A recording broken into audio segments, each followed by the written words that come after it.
host. Thank you so kind of being part of the show. We are going to have a what again? Great show for you today. How is everybody doing? I trust everybody's all right. Welcome aboard, El Senor Miguel Rudnin, Michael Rudnin, AVQ, Brooklyn, New York.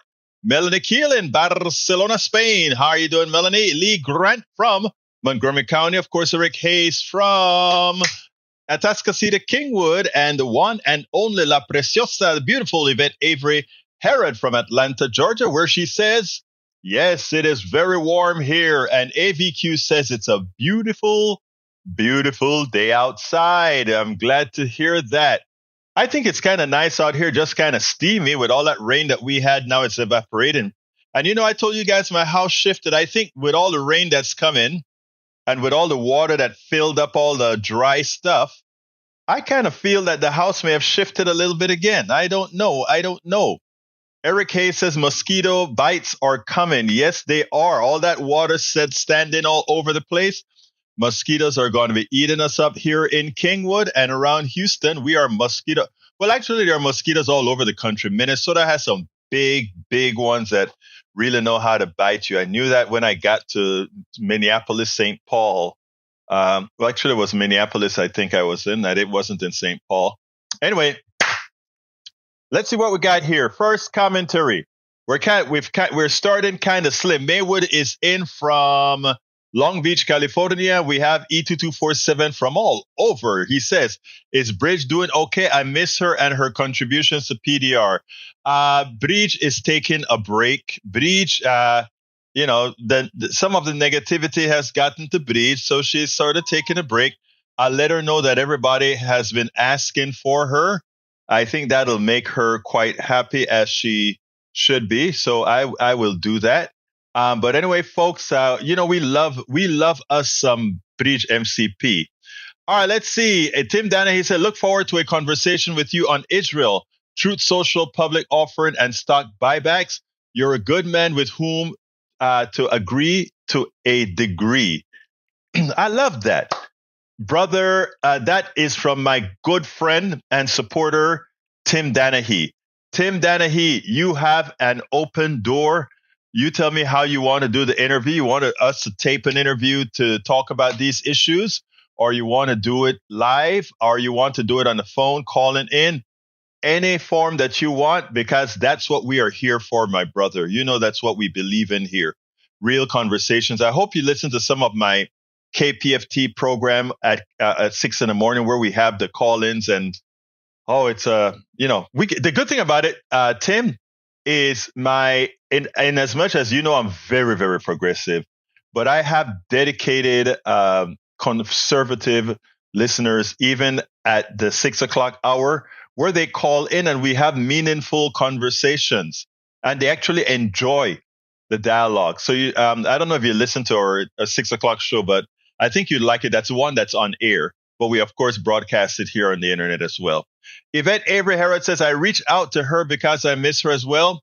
Sending prayers and hugs her way.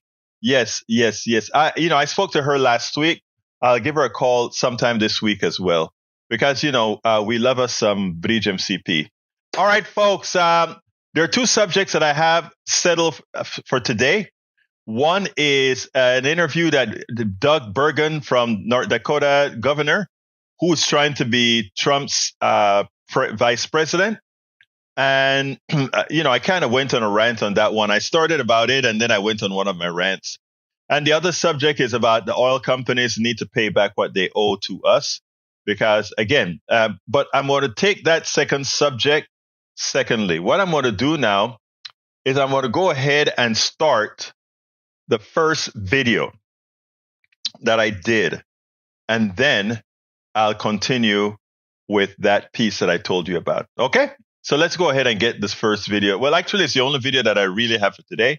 Let's go ahead and get that one started right this minute. Ahorita mismo. Jake Tapper interviewed the governor of North Dakota. His name is Doug Burgum.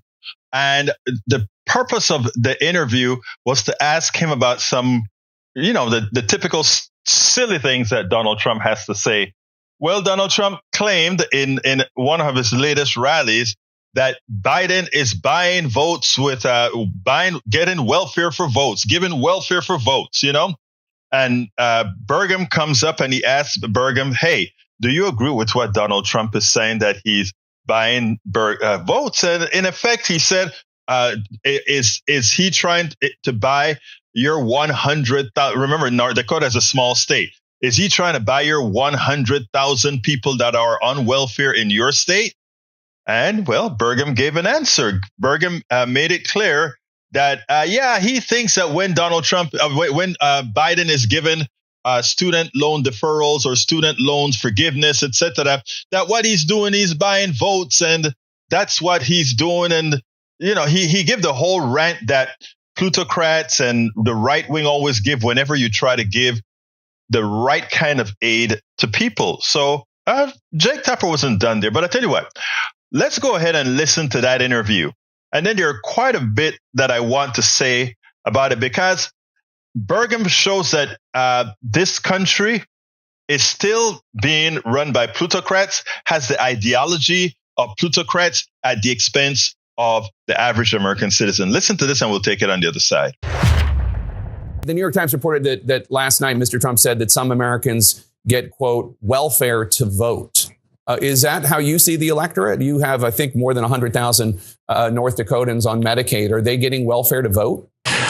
No, and I don't think that's the intention that he meant when he said that. But I mean, I do think that what we have here is when Joe Biden, he can't campaign on, his open border policies. 2016, that was about immigration. Now it's about national security and public safety. And open borders is something the majority of Americans are very concerned about. Inflation touches every single American. The wars that are breaking out around the world. So, in places where President Trump had success, Joe Biden's having failure. Where President Trump was strong, Joe Biden's been weak.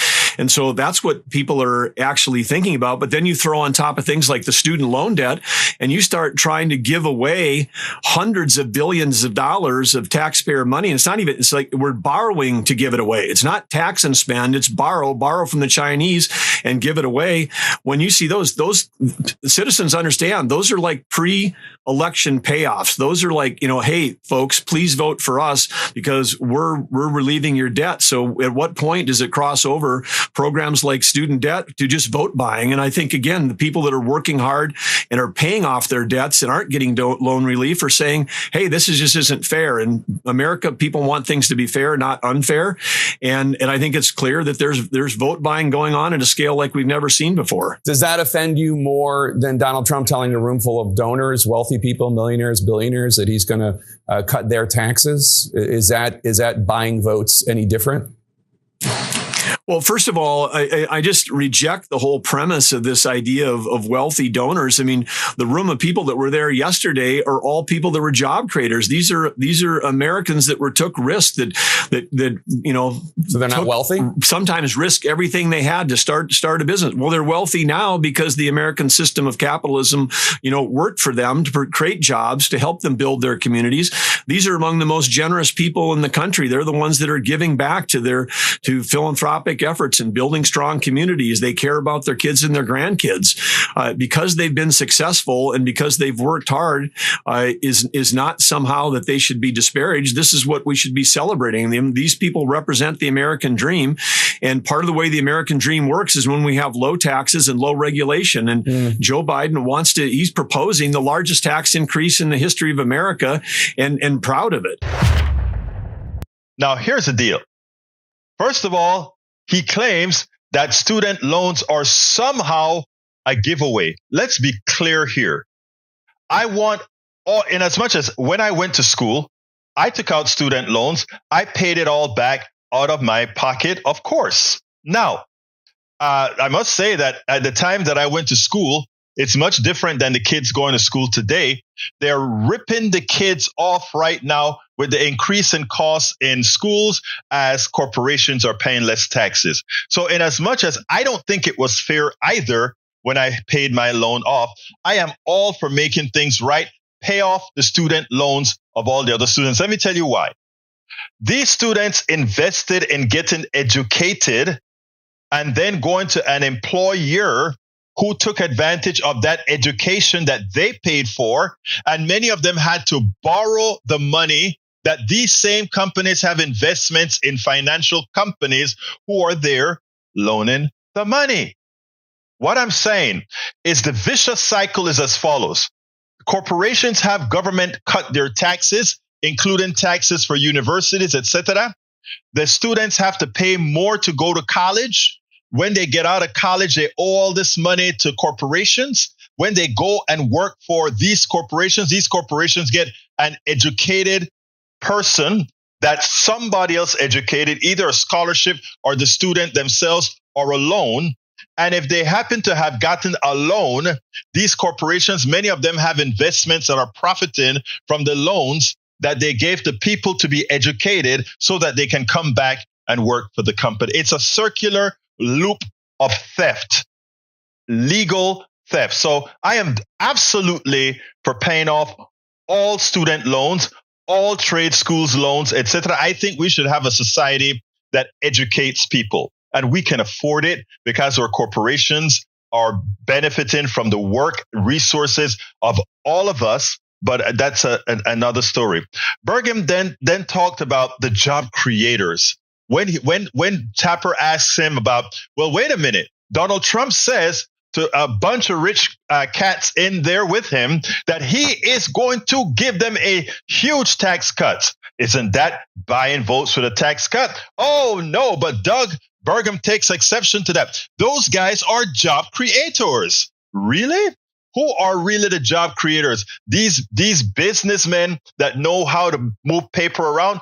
The biggest fallacy we have in this country is that somehow the corporate executive is a job creator. You know who are job creators? I want every single person listening to me this very minute to look in the mirror. You are the job creator. You are the one that creates demand. And when you create demand, there is a supply that needs to be met. And somebody who has capital, or even you yourself, may go ahead and satisfy that demand. If these executives have no inherent power, inherent knowledge, they look at Bezos. Look at what Bezos built. Bezos didn't build that. I'm with Obama, even though Obama kind of walked it back. Bezos did not build that. Bill Gates did not build that. Berkshire Hathaway did not build that. The truth of the matter is collectively, we all did it. We may have some people that had a vision to do something, but a vision is only a vision without the people to fulfill that vision. And if you have a vision and you cannot fulfill it, it's an unfulfilled vision. We have to let people start realizing what is their worth. I have invented things myself. And do you think I sit back and say, well, X, Y, and Z corporation is dependent on the invention that I had, and the invention that I have, I should forever capitalize in it and make a lot of money? I could have patented it, but I didn't. And you know why? I don't believe in that system.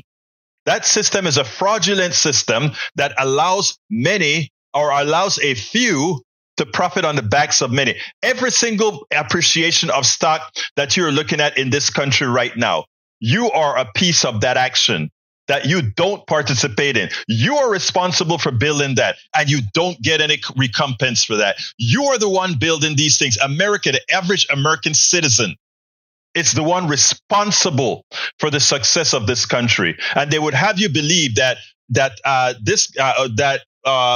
what's the name of the guy who now is doing rockets, right? Tesla's the person who created Tesla. No, he is not the person who created those things. We've been sending things up into space with computers less powerful than my phone. We've been putting orbital flights. They've just gotten to orbit. Just now, the private company has been able to get to orbit. We've been doing that for a long time. We went to the moon. We've sent things to Mars. Don't buy the game. The game is to keep telling you, these are the job creators. These are the job creators. The executives are the ones that make things happen. The executives are the ones that make things happen. The visionaries are the ones that make things happen. And they keep telling you that. And you start to believe those things, and you lose your worth for all your work. You lose your worth for all your work. So let's wake up, people. Let's stop believing the crap about the job creators and who creates innovation. Let me give you one little thing before we go here. They like to talk about who the job creators are and why they must continue to receive their inordinate profits, because if they stop getting those profits, there's no more incentive to create. But let's be clear here. The people that get very rich, let's look at all the billionaires. Musk. Let's look at all the billionaires. Gates. Let's look at all the billionaires. Even Trump. What do these guys do? They employ people to innovate, and they pay the people to innovate a salary. And that salary does not encompass the inordinate amount of profit. It's they who get the profit, but the innovation didn't come from them. The innovation came from the salaried employee. The innovation came from the hourly employee. How then do you accept what Burgum just said? These are the job creators. No, the innovators are the one who create the ability for you to create jobs. And you create jobs by your spending. You create jobs by your consumption. Let's learn together and understand how things really work. We have been hoodwinked for decades. We've been hoodwinked for centuries. And until we wake up and understand that the system depends on us being dumb, and that one of the reasons they want to burn books, and one of the reasons they don't want you to learn all these things is because one of the reasons they want to get rid of TikTok is that an educated population is a dangerous population for the plutocracy. It's a dangerous population for the small people who are in control of our system. Wake up, be woke. Wake up and be woke. But there's another thing that I forgot to mention in that rant. And as I listened to Burgum and listened to the rant that I gave after Burgum, I'm like, how the hell did I forget that? Let me tell you what I forgot to say, because this is important. I forgot to say that when Burgum said, look at all these wealthy people put their monies at risk. I want you to listen to that statement, because we have learned to accept it. The wealthy people put their capital at risk. That's why they deserve the compensation they get. That's why they deserve the inordinate profit, because a risk, if something goes wrong and they lose their capital, there's a problem there. Well, there's something I should have put in the rant that I forgot to put in the rant, and it goes like this. They risk capital. Okay, let's get it right. They risk capital. That's an inert thing. But you risk your limbs. You risk your health. Those people that are drilling for oil, it's not the executives drilling for oil. Yeah, some of the shareholders are passive income receivers. They're risking their capital. You're risking your life. The guy, think about how many people died building the Boulder Dam, no longer Boulder Dam. You know what I'm talking about, on the Colorado River. Think about the amount of people that have built these skyscrapers and put their whole bodies at risk. And then when they get ill or get sick, these are the same people that don't want to pay the taxes, so that we have a collective society that takes care of the people whose luck run out on them, whether it be health or accident. People. Remember again, we have been hoodwinked. And until we wake up and start saying, this economic system is a fraud. And I was speaking to, and I'm going to come and answer the questions and go to the chat in a minute. And by the way, those of you on Twitter, you can join the chat as well. I can see the Twitter chat as well. So we have a whole lot of people on Twitter. Go ahead and you can put messages in the Twitter chat, and I can actually answer from our combined database right here with messages. But here's the thing, guys. Very important. Very important. There's an article that I'm putting together, and I already gave it a title. The title of the article, if I can find it and bring it up early on, and I have some bullet points, and maybe if I have some callers that can call in and tell me to add a few topics to it as well. You guys run this. You guys run this stuff for me. But the title of the article, and I want it to be a substantial article. It's our economic system is a fraud. Our indoctrination from birth causes support of the con. And then some bullet points that I have right now that I'm still building bullet points to write the article.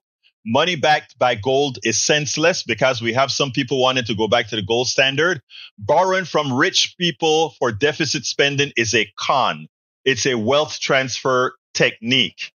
Otherwise, some other things. But let me go to Melissa because Melissa wants to have a comment. My dear sister, Melissa, talk to me. Melissa, you're hot. Oops. I call back, Melissa. I don't know what happened. Call back. Call back. We missed you. But as soon as Melissa called back, I'll be on with that. But anyway, folks, you can call. There we go. Let's see if I can get her. All right, Melissa, are you there? I'm here. I'm sorry. I hung up because I couldn't find my page. How you guys doing? How you doing? I'm doing. You hung up on me. I'm so hurt. So I called you right back. I didn't mean it. I just wanted to make a couple of comments. I had to do a playback, so I didn't get to hear your morning show until after later. But I wanted to say about Molly Cook. Okay, I understand she's young, and we need that young, new energy vibe into in the stratosphere, and we need our young people stepping up to the game. But technically, she didn't answer two of your questions. She played the dodge, the yes or no dodge. Okay, tell me which one it is because I'll definitely go back to her.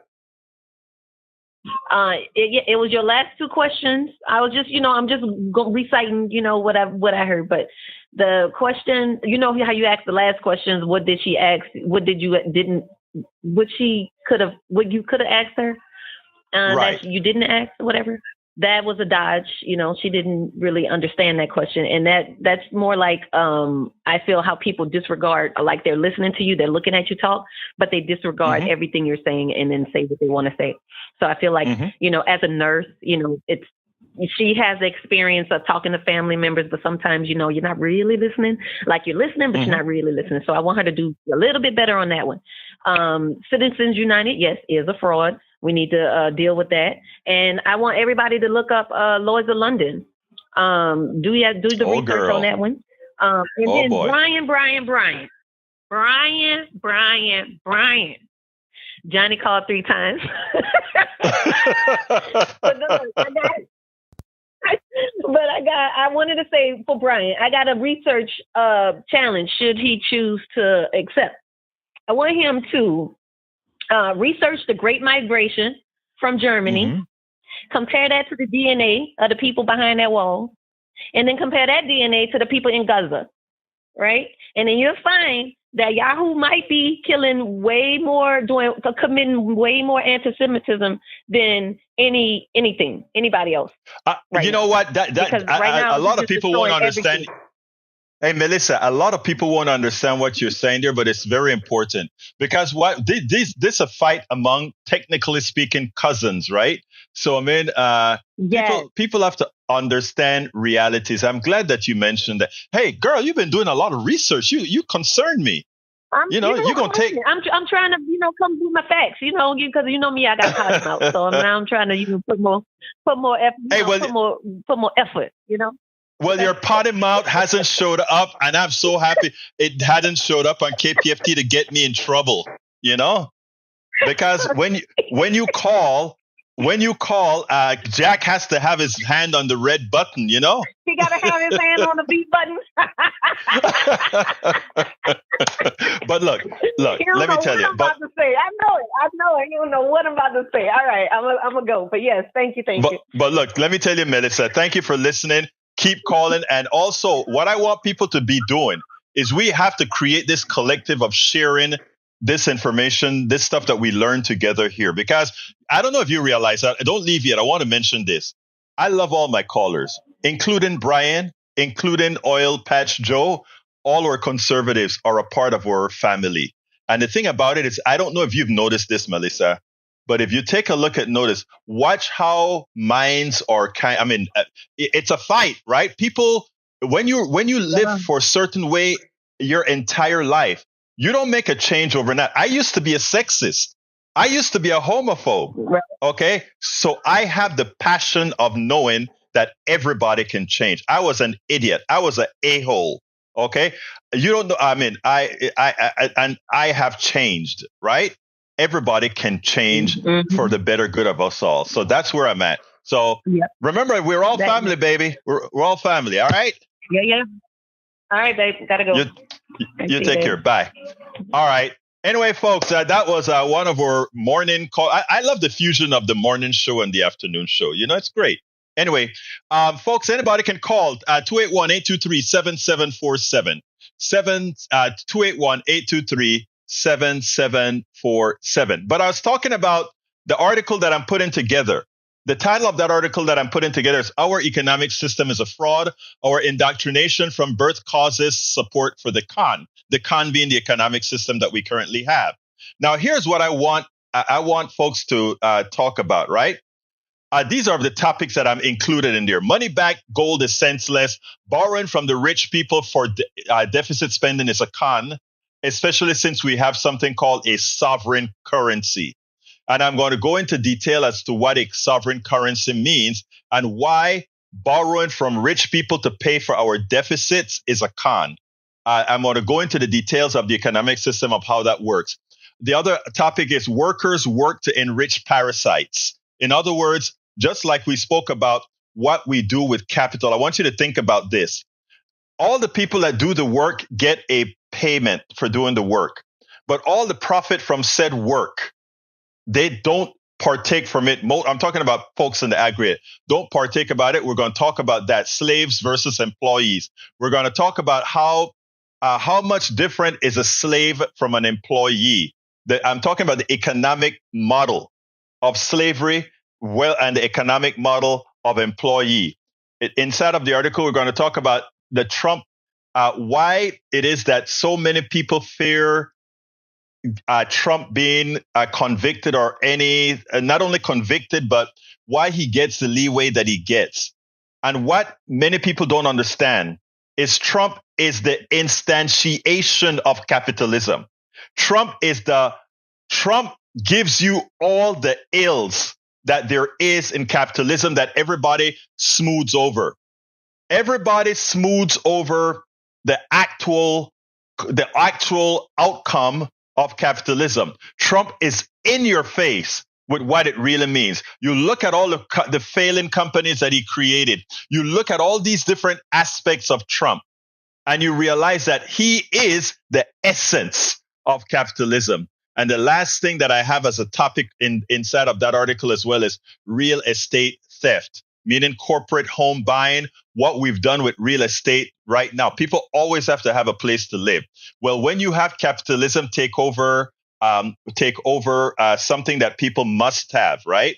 Then there is a whole lot of room for it's what I call legal thievery, like the oil, that the next subject we're going to talk about, where we want oil to be repaid, the excess oil to be repaid. I'm going to go into that in a little bit, is an issue. But anyway, folks, if anybody else wants to, so if you have topics that I'm still putting this article together, I want it to be a substantive article, and it's likely going to be a long article. And I intend to really give it some play because I want it to be well sourced, etc. If there are topics in there that you think belong there, go ahead and drop me a line at info@politicsdoneright.com, info@politicsdoneright.com, so that I can actually put that into the article as well. Make sure, there are things that I may not remember off the top of my head. Anyway, let's go to some of the folks that have a few. Let's see here. Ray calling in. Ray. How you doing, Ray? Talk to me. Yeah, Egberto, well, I'm going to take advantage of the fact that this is not the morning show, so I'm going to go a little off cuff here.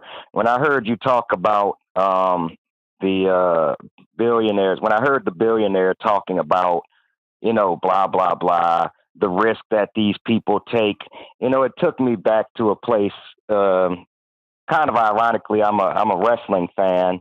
So, my favorite wrestler, The Rock, came back, and he was going off on, he was doing like his promos and stuff like that.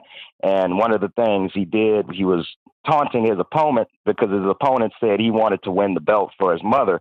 And I'm thinking about the billionaire, because when The Rock was talking about, his opponent's mother, he was like, I could give it to my mommy, I could give it to my mother, and I was thinking about the billionaire saying, oh, the risk they take, blah, blah. And I want to, and I thought in my mind, like The Rock said, shut the F up talking about the risk.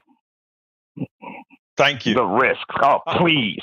And you said, and you hit the nail on the head when you say working class people put life, limb, and don't forget mental health on the line, because don't forget, a lot of people who are working for these medial wages are under a lot of stress because they have to make ends meet, while these billionaires are just trying to figure out how much they can squeeze out of the average man to make their profit line just a little bit more bloated at the bottom.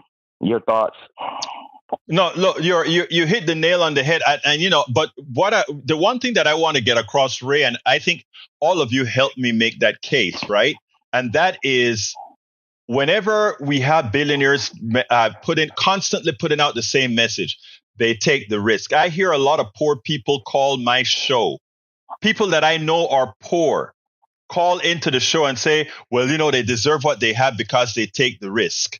This poor person that is calling into my show is a hard worker, and he or she risks going out every day, working in a hot factory, not getting the pay that they deserve, working in a meat packing plant, not getting their worth out of it. Constantly doing these things, right? Those are the people taking the risk in our society. But what happens is, conservatives and neoliberal Democrats have learned something. You keep repeating the same thing over and over and over again, and people believe you, and people accept it as fact, right? You look at what Biden did today. I wrote a tweet. I didn't want to put Israel or anything in it, because sometimes you bring up the word Israel, and immediately, you have to go into a long discussion first. But after I heard Biden's speech today, I could not have been more upset, right? And by the way, and anybody listening, I am voting for Biden. I am voting for Biden. I want all of you to vote for Biden. We have to bite the bullet here. We have to get Biden, and then bring in a whole lot of progressives along the way. But the tweet, and anybody wants to discuss exactly all that I'm talking about can. But the tweet that I wanted to get out there said, at some point, old politicians will have to realize that younger generations will not stand for patriarchy where they believe what they are told. They test the veracity of past statements and actions. They believe what they see, not what they're told to see. And it's important. And that's why I so love my millennials. I so love my Gen Zs, because they're not taking it anymore. They're how we were back at the University of Texas when we were fighting against apartheid, when we were fighting against the second civil rights. And, so Ray, you're right. We, the people, have to start acknowledging what our worth is. And I like to use that, our worth and our work. The middle class, the working class, the poor.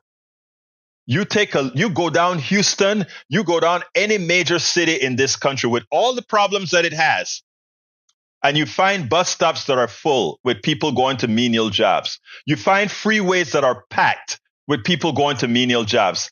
And then they have the nerve to tell us we don't work. I'm sorry. The American people work very hard. There's only, and what they do is they try to keep us separated. That's why I love my MAGA people. I love my conservative people. Notice what I'm saying, people. I didn't say politicians or the plutocrats. And let me tell you why I must love them. I must love them because if I don't, we allow the path to migrate to the point that they win. Because if we are fighting among each other, we're not seeing who's actually the problem. So anyway, that's you caused me to rant again, Ray. I hope you got your link. Oh, no, I Check your did, email. brother. I wanted to say thank you for that. Yeah, I did. I did. So Good. I right. definitely I love your passion about it. And I just want to say I'm going to leave on this note. You know, as far as those rich people that take all the risk and want us to have sympathy for them, if they want sympathy for me, they could look in the dictionary between shit and syphilis. Thank you. Oh, man. Oh, I'm glad I'm not at KPFT. I don't have to beep that one. All right. Take it. Thank you, my brother. I told you. Hey, take care, listen, bro. I'm gonna have to call you Melissa now. Okay? Don't let me call you Melissa now. Okay. Take care. Hey, all right, folks. Look, I love my peeps. I love my peeps. I love my peeps. Anyway, so folks, if you have anything as you're thinking about this article that I'm writing, go ahead and send it off. And I want input from people. I want to maybe some of the times crowdsource this stuff. Anyway. I saw something from Tim, my brother Tim, that I want to get to. Tim, are you still here? Tim, if you're here and you have the wherewithal, give me a quick call, not to talk what we're going to interview about. I just want to ask you a couple of things. If you're still here, Tim says, the problem with wealthy philanthropy is that it is arbitrary and capricious according to their interests. Higher taxes are actually good for the economy and ultimately the wealthy. And let me tell you, you're a genius. Let me tell you something about taxes. And there's proof to that, and I've actually mentioned that in my book, As I See It, Class Warfare, the Only Resort to Right-Wing Doom. That book I wrote a while back. Class Warfare, the Only Resort to Right-Wing Doom. And let me tell you what it was all about. It turns out that we had, what's the word that I want to use? Wait a minute, something just happened. There we go. Let me tell you what happened. I wrote this book called Class Warfare, As I See It, Class Warfare, the Only Resort to Right-Wing Doom. And in that book, I specified exactly how a whole lot of this stuff worked, the economy, etc. And it's not a new book. It's about, I guess, several years old now. But what I try to explain in the book is that things are not exactly the way we think they are. But I tell you what, we'll talk about that another time. Let's go ahead real quickly and get into the second subject that we are supposed to talk about today. And that is oil. I don't know how many of you go to Common Dreams, but Common Dreams is a great resource. It's commondreams.org. And that is the topic of the second discussion. And what I like about it is, and I'm pulling it up right this minute. There we go. And let me put it on the screen. The article that I want to touch on, and you can see it on the screen right now, is Congress urged to tax big oil for price fixing and issue every American a refund. I want to go through a few things. And those of you who listen to my morning show probably heard this before, but bear with me. We'll get a corollary onto it. Remember, after the pandemic, I was in Washington, D.C. during the bulk of the pandemic, taking care of my daughter. And every time we go to Costco to get gas, I would get real upset because the price of gas would be going up.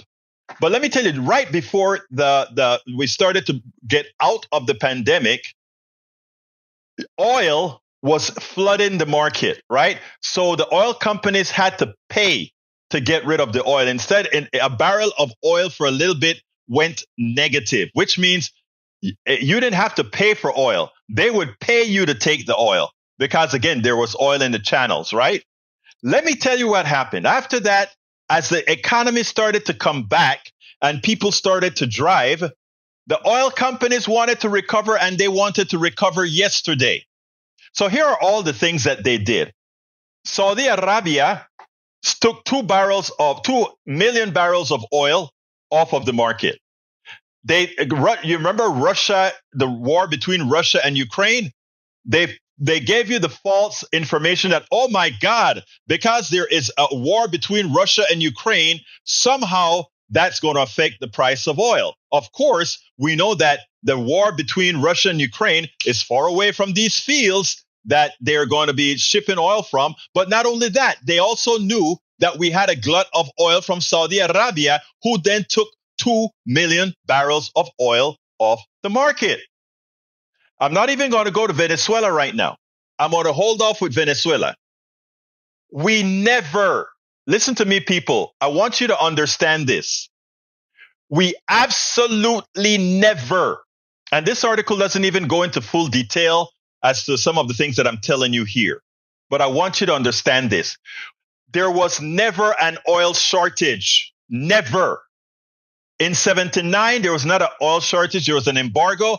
And all during the 80s and 90s, every time we had an oil shock, it was a manufactured shock. We have allowed oil companies to manipulate a market in a true supply and demand system, right? You don't restrict supply to control prices. That's called price fixing. And that is what the oil companies do day in and day out. Every now and then they screw up because they don't have a lot of stairs.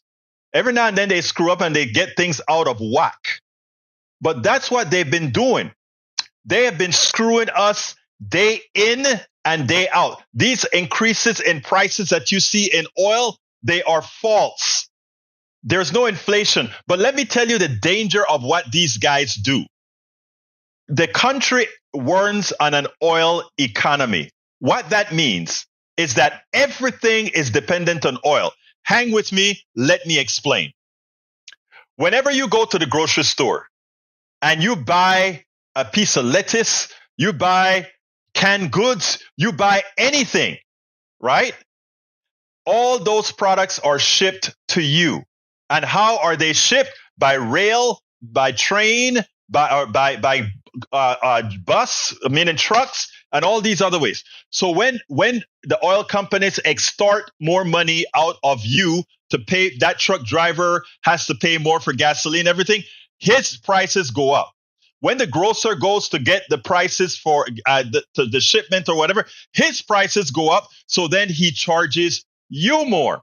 So just increasing the price of oil at the low end increases the prices of all our goods. They are the creators of inflation. And what that tells you is that inflation, that the current inflation that we have has nothing to do with supply chain. It has nothing to do with shortages. It has everything to do with corporate greed. In this case, in this little part, we're talking about oil companies because in the oil economy, everything is driven by oil. Your plants, that the farmer is not making any more money. Think about this. When they increase the price of oil, the farmer ain't making any more money, but he has to power his tractor with that expensive oil. He has to ship his product with that expensive oil.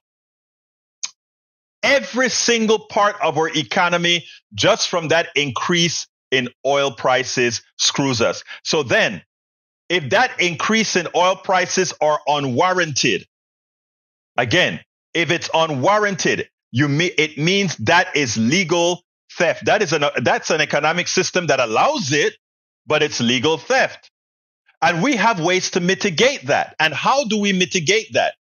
We mitigate that by taxing the holy hell out of them and then giving back the money to those people, those parasites stole from. It's not difficult.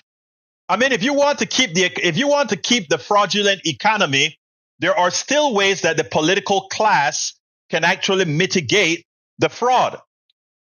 And that is using taxation and other methodologies.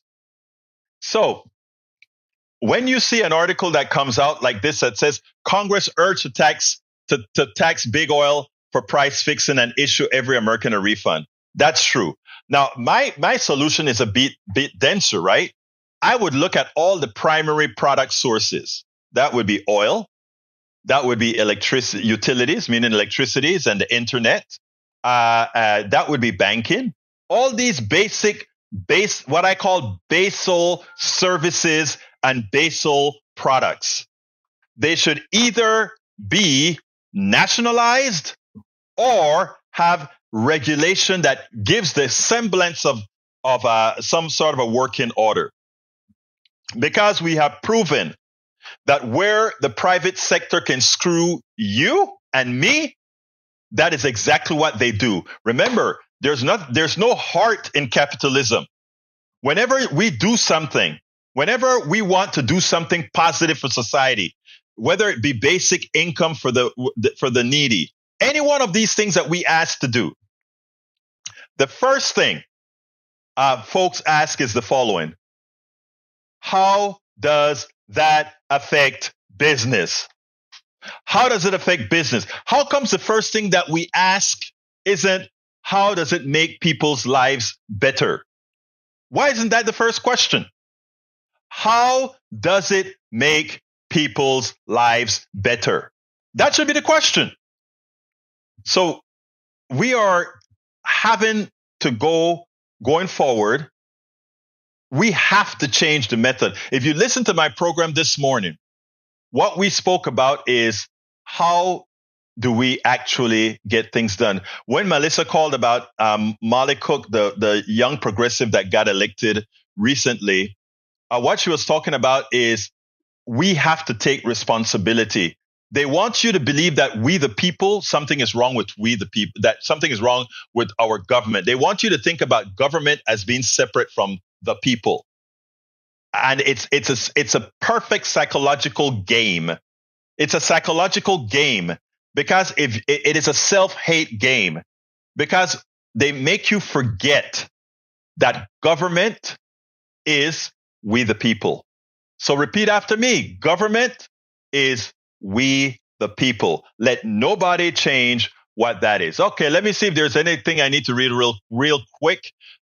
By the way, folks, go to the chat. The chat's great. We have a lot of good messages in the chat. Lee Grant says, if we nationalize to a great extent, we'll need a strong central government and a fewer to run it. Hear what what I said, Lee, was something very special, right? I said, look at our basal industries, meaning oil, meaning for energy, meaning utilities for internet and electricity and water, healthcare.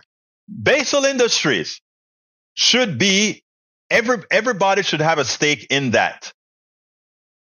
Should not be a private sector making billions of dollars in profits for a few. And everything else, you want to have restaurants, you want to have playgrounds, you want to have hotels, all of that. Throw that into the private sector. Let them fight among each other as far as, let's see, have real competition. But you can't compete for gasoline. You know why? Because we all have to go to work.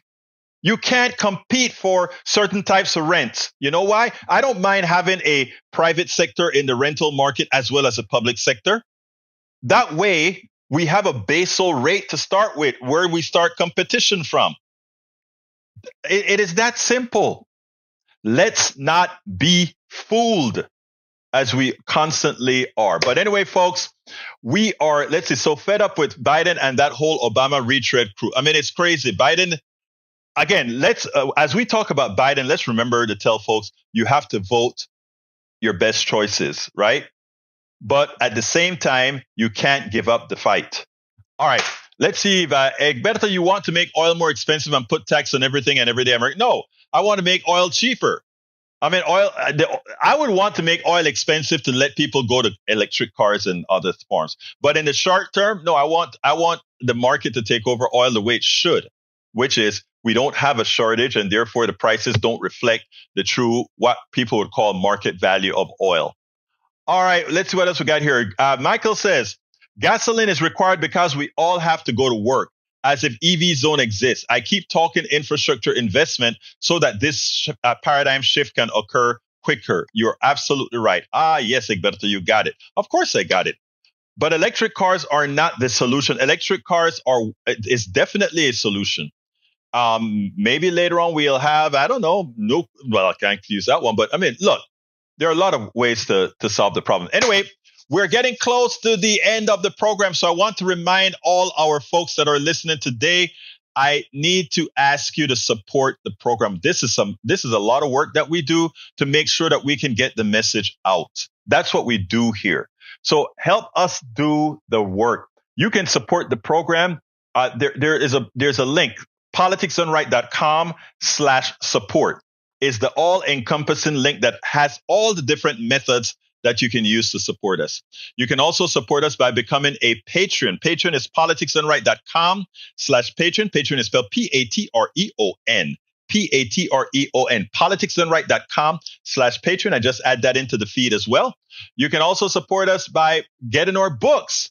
I have 5 books that I've written so far, and I'm going to put those on the screen right now. I'll tell you a little bit about my books. As I see it, Class Warfare, the only resort to right-wing doom. How to Make America Utopia. Take away the economy from those who rigged it. Of course, it's worth it. How to talk to your right-wing relatives, friends, and neighbors. And this one is my kind of just a personal thing. Weight loss. How do we lose weight? You know, I've had to go through it. And Tribulations of an Afro-Latino Caribbean Man. Racism didn't stop my smile at all. And look, as you can see, if you go to politicsdoneright.com/books, let me put that on the screen, politicsdoneright.com/books, you can go ahead and get any one of my books or all of my books. You know, it'll help us continue to do what we're doing right now. But here's another way that you can support us, which I wish. Every morning at 5 in the morning, I send out my newsletter with what I'm covering on the show, on my morning show, my 6 o'clock a.m. Central Time show, KPFT 90.1 FM on air. Here's the deal, folks. If you become a paid subscriber of our newsletter, politicsdoneright.com/newsletter. It's a coffee a month, man. A very, very small thing to keep us going. You get to read all of my books, both the 5 that's already written and all subsequent books that I read on my Substack platform. If you become a subscriber to my politicsdoneright.com/newsletter, you will have access to all of my books online. And again, the great thing about it is you're doing 2 good things. You're reading these books that I guarantee you're going to get good information on, but likewise, you're also making sure we can continue to get the progressive message out, the unity message out. politicsdoneright.com/newsletter.